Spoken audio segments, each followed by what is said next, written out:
Hey guys, welcome back to Thorough Capping. It's Dave. It's been a little while since my last video, uh, but this is the time of the year leading up to the Breeders' Cup. From the end of when the summer ends, and leading up to the Breeders' Cup, that's I call my experimental time, where I start playing around with different ways to use my factors.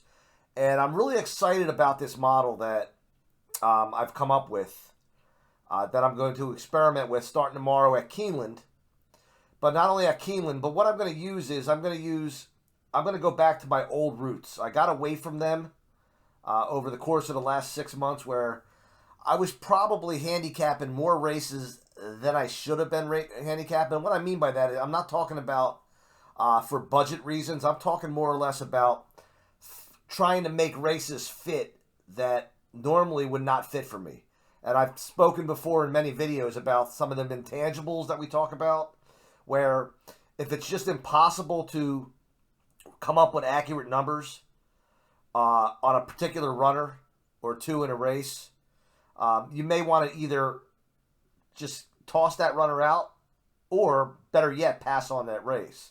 And I think I found myself over time trying to find ways to fit horses and races into my betting day that I probably shouldn't have. And I'll show you what I mean by that. Like, for example, and I've talked about this many times before, if we look at race number 2 at Keeneland, race number 2 is by no means a race that, based on the way that I handicap, that I should be playing.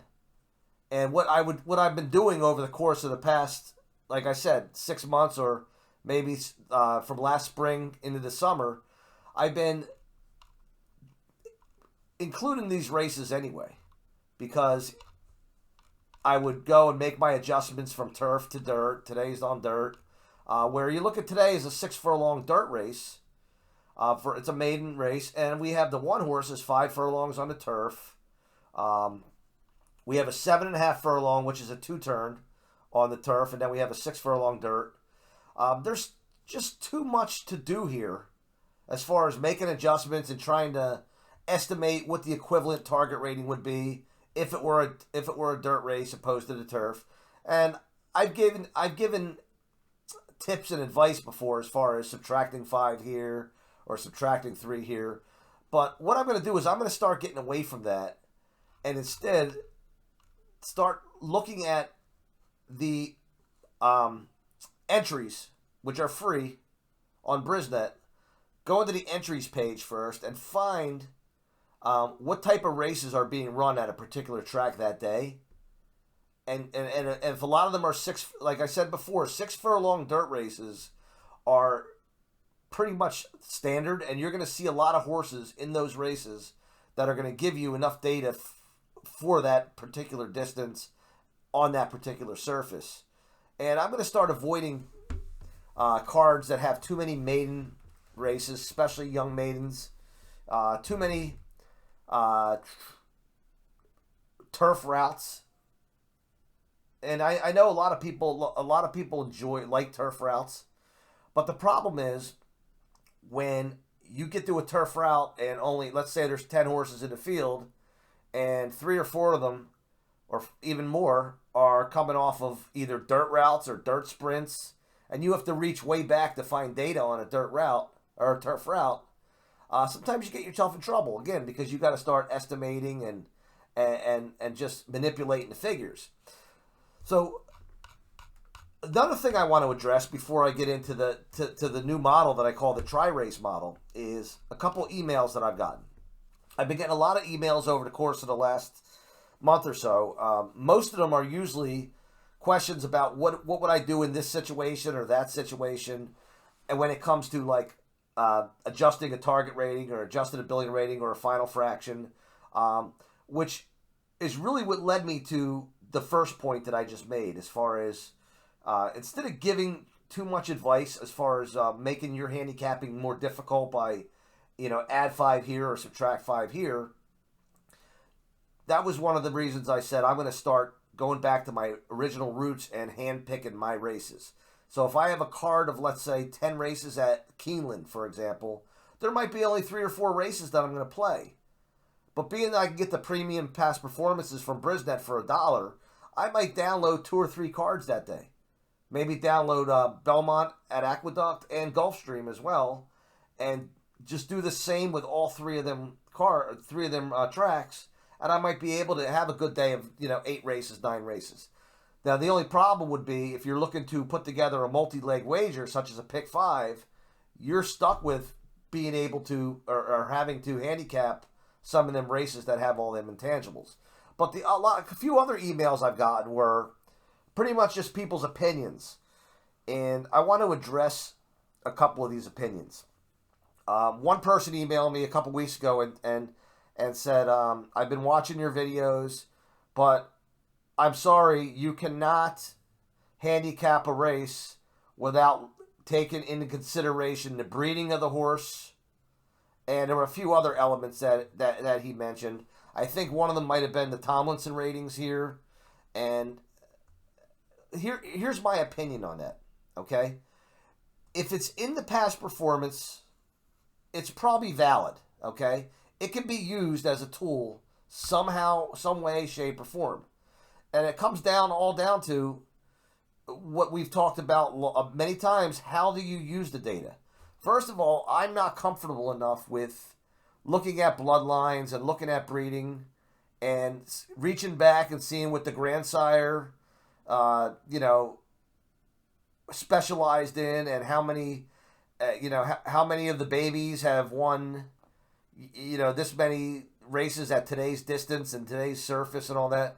That's all good. That's an art in itself right there, if you're able to master the breeding side of it. But at the same time, I know I'm not doing myself any due diligence by looking at breeding information and trying to decipher it and figure out what's the best way I could use it. So I leave it out. Same thing, you have people that are really, really workout masters. They purchase the Clocker reports every day, and they put a lot of credence and validity into the workouts. More power to those individuals as well. But my opinion is, if you could take what you understand about the PPs and use that information in a way that it makes sense to you, and in a way that a lot of the other bettors and the public are not using it your way, then hats off to you as well. Because everybody can look at this 89 and say, okay, that's an 89, that might be the top number, I'm going to use that. Well, if too many people who are handicapping this race are looking at that 89 and using that as just a raw number, then you're going to you're going to get low odds on a horse. So that's my feelings on items that I'm leaving out. Okay, I already think that I'm loading you guys up with a lot of stuff to begin with. I mean, we look at all those matrix system factors that we look at. There's a lot of calculations going on. We look at a lot of qualitative data that I'm sure some of the people that have emailed me about not looking at certain items, I'm sure there's a lot of the factors, the qualitative factors that we look at, such as the next out winners and key races, that they're leaving out of their handicapping. And that's the beauty of handicapping the horses, because you don't have to look at 1,000,001 different factors, because all that does is that just skews things too much. So if you have a good level of confidence in a certain thing that you do, you roll with it. I've watched many videos and I've read a lot of books, and even the so-called experts are very, I should say, prominent figures out there that handicap. Even if you watch some of the old videos that talk about the Sarton methodology, you compare Brohammer with Sarton, and both of them would give you different opinions as far as how far they would go back into a horse's past performance to pick a pace line. Some guys don't even worry about whether it's 2-3 years ago. They'll still use it. Other players are if it wasn't in the current form cycle, I'm not using the race. Some players don't even care about the surface. If today was a turf race and you're getting your data off a dirt race, One individual will say, well, no, I wouldn't do that. Another individual will say, no, I don't care about the surface. So it's all not only what factors you use, but it's also about how you use your factors. And that's what makes us all come up with different opinions and different contenders and different results when it comes down to it in the end. And I just wanted to make that statement there because I wasn't able to. I don't want to respond through email with something that I could put out here on the video and more people can hear it, because I very well may get the same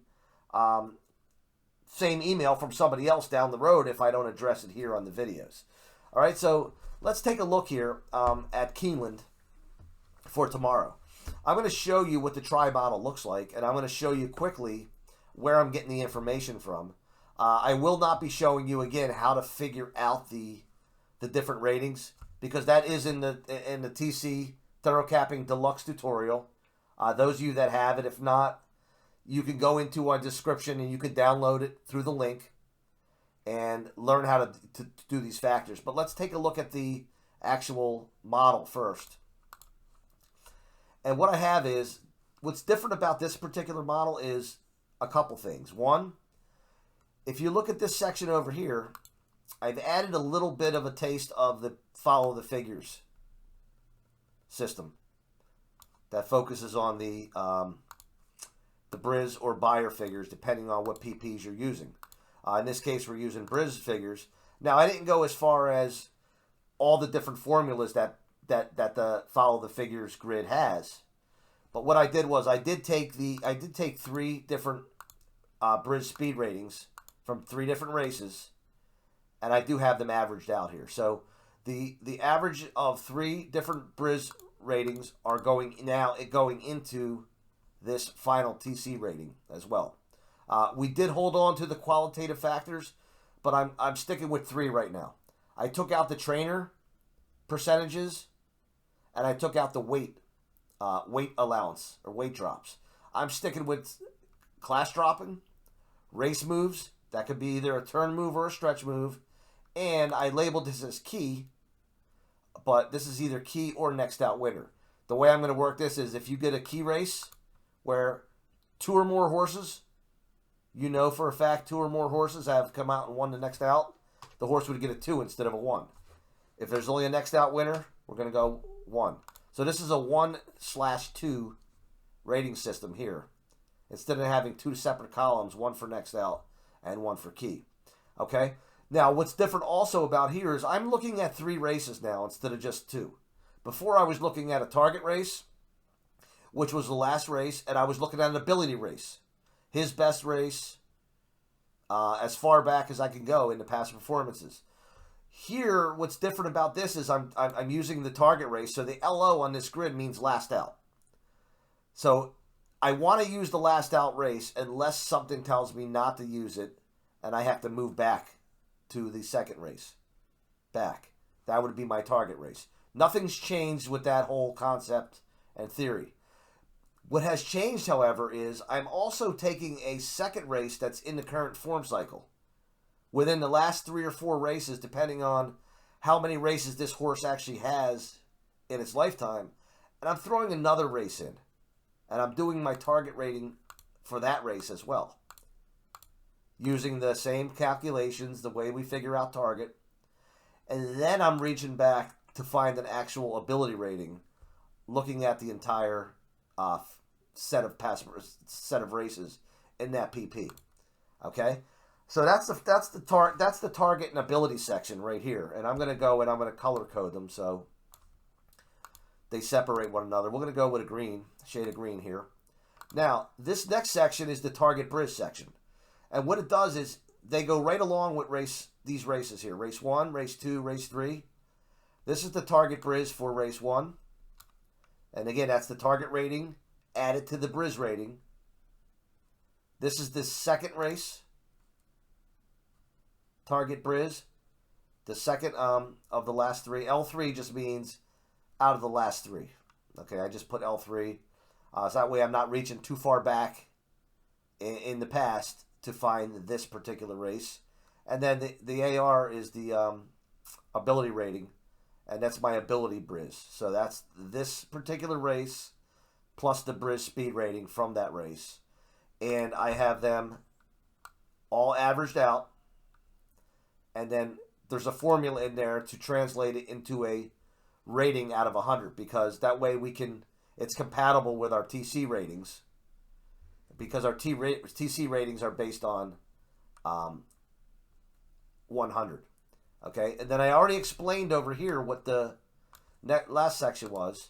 This section over here is taking into account simply the Briz speed ratings from, again, these horses, or these races. The first race, the second race, the third race. This was an 89. This first race was an 89. The second race was an 84. And the third race was a 78. Now, if you notice, when you add 89 to 84, you get a 173. So that's really what that is. The target Briz is simply the target rating plus the Briz rating for that race. And then these here are just standalone, simply not even taking into account the target rating of the race, and just looking at the BrizNet's formulas, speed ratings. Okay, and then finally, we held on to the final fraction rating as well. Okay, and those of you that have either watched other videos or have the Thorough Capping Deluxe tutorial, you know how we translate a final fraction into a rating. Okay, I've been using 23 as the standard. So a 25 a 24 would be a 95, a 25 would be a 90, and so forth. Okay, so the two ratings over here we have are the TC rating off of just the matrix factors, and then the second TC2 is when the points are given for the qualitative factors added to that. So we have 2 points added to the 84, and that's why we have an 86 for the one horse here. Now let's take a look at the past performance and see how do we figure out what races we're going to use. Well, for the first horse, we only have 3 races. So this particular first race would be considered my target race. So that's race number 1. That's where we're going to get the data for the target rating. Let me just put this a good size. And let's go split screen for a second so you can see what I'm talking about here. So this race number 1, the data is coming from this race, and it's going into this section right here. Okay, so when you do the math here, 115 and 1, 111 and 1, he won the race, so 15-16, that's an 84. You add the 84 to the 89, gives you a 173.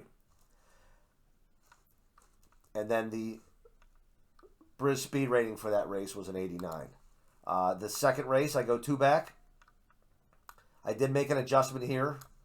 I subtract 3 points when we go from the artificial surface to dirt. Well, we got 10, 11, 12, 88. And is this a 6.5? No, actually I used this is a 6 furlong race today, so I didn't use the 6.5. I used 10, 11, 9. Actually, yeah, there's the final right there. Sorry, I was thinking out loud there. 89 minus 3. Where are we at here? Would be 2 back. Yeah, minus 3. I subtract 3 points for the artificial surface, and gives us an 86. And then the third back would be, we only have one other option, would be this particular race here. So the first horse was very easy. We only had 3 options, and there's where we drew our 3 sets of data from. Now we go to this second horse, and what we have to do is, I do this in the beginning as part of my initial scan now. I'm not going this, I'm not doing the factors for one horse and then now going to the second one. I want to get this all out of the way ahead of time, and I want to see which races am I going to use. So I would use this last out, and I would probably use up to the, doesn't matter, it's the same. But this is a 6 furlong race, so just keep that in mind. Now, out of these last two, again, I only want to go 3 back for that second race. And I have 2 choices. I can go with the 111.4 and use the third call. And I can cross out the last 2 because this third call represents 6 furlongs. So that'd be 15, 19, 76. Going from 2 turns to 1, I add 5. That would be an 81. Or I could use this one here, which is a 109. Which is 5. That would be an 86. So I would use I would use that race as my second race. Whichever is going to give me the better of the 2 ratings, I'm going to pick. And then finally, let me identify that. Now I can reach back as far as I want. As before, like I was doing before, find my ability race. And that would be right now, I could look at right away. 110 and 1, he was in the lead. 10 and that's an 89. That's going to be my third race. So there are the 3 races we're going to look at, and we're going to pull our data from. If I go to the next race, I see 2 back was a better race than this last one. It wasn't a good finish, but was there a comment that tells me I should move away from that race? There wasn't. So I'm going to use that as my target race. This is my, I'll call it in-between race. That's my second that I'm going to use. Or we could call this recent ability. Okay? We know what target means. Target means what's the target rating is truly the last race. Okay? Ability is overall best ability. That's showing. And then this is actually an ability rating too because it's not the last race. We're going to call this recent ability. Okay, because it's in the recent form cycle. So we have our recent ability race here. We have our target race here. And then we have our overall ability, or past ability, I should say. We'll use the 15, 6, 82, 5, 9. This is where your mental math comes into play. And that's why it's nice to do this in the beginning. 5, 6, 9, 6, 85, 82. This looks like it's going to be my best race to use there. And then we'll go down to the next one. We got a 6.5 furlongs. We only need up to the 6 furlong mark, so that's 1. Now we have some decisions to make. I mean, I could very well look at this and go, you know what, I'm going to toss this race, or toss this horse, or I could try to make it fit. This would be a 25, 29, 68, plus 5 would be a 73. The reason I'm adding 5 is because we're going from 2 turns to 1 today. This would definitely be my past ability. Now I just got to find which one I want to use for my in-between. And it would probably be this race right here up to that call. So when I'm doing my target ratings there, I'm 15. That's an 83 for that race. 25, 29, 68 plus 5 because it's a 2 turn to 1. 73. 23, 8, 72, and so forth. So that's what we're doing now. Instead of finding a target race and an overall ability race, we're finding an in-between. We're finding a recent ability, and we're also finding a past ability. And that's what's now making up our figures that are going to contribute to our final TC rating. Okay? The only thing I really took out of this is we're not doing a Bayer cum, okay, or a Briz cumulative, where before we were taking the recent Briz rating and then adding it to or averaging it out with the best on the year. We've taken that piece out, and instead we are just averaging out Briz speed figures from the 3 races that we chose, or the 3 pace lines that we chose to use. So I'm excited to see how this goes tomorrow. I'm confident with it. The reason I'm confident with it is because I'm confident in these factors. I think we've had a lot of success in the past with the other videos when we were just looking at the target race and the ability race. And there's no shame in using that particular method as well. But what I'm trying to do is I'm trying to fine-tune it even more to see if we can, maybe hit some more, get some better value at times, that we're missing out on. And really compare this with the older model that, again, only used the 2 races instead of we've added this recent ability race in. So that's really the new addition to the matrix factors. The addition of the recent ability race, as well as now we are figuring out ability buyer and recent ability buyer as well. So we've taken a few pieces out, but we've added a few in as well. For those of you that are familiar with the calculations, you should be able to jump right on this and do it. I will put these grids into the thorough capping grid download. That way, if you want to experiment with this on your own, that's fine. That way, you don't have to go and start building your own grids and putting your formulas in. If you are we'll call it a TC member, and you own the deluxe tutorial, just go to the one slide that says download grids here. Give me probably later tonight. I'll add this grid onto the grid downloads, and I want to clean that page up a little bit because it's got a lot of tabs now, starting to build up on the bottom. I'm gonna keep the original model on there. I'm going to put the model that only used the target and ability race, and now I'm going to add this model, and I'll clean it up. I'm going to get rid of some of them tabs that are on there as well. So hopefully you're excited about this. Hopefully you understand all the points that I made in this video here, and just to let you know that this, if I disappear for a while, it's not because I've given up on playing or I've given up on handicapping. Just sometimes life gets in the way. But I want you to keep in mind that I'm very active on the Discord, and if you haven't joined the Discord, there's a fresh invite link right in the description of this video. And if you'd like to join, we have about 35 members now. If you'd like to join and share your insight, track.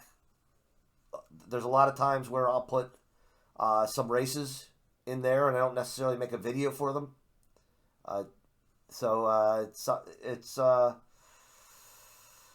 That's pretty much it. I'm just trying to think of anything else, and there's nothing coming to me. So thanks for tuning in, and I will talk to you soon. Take care.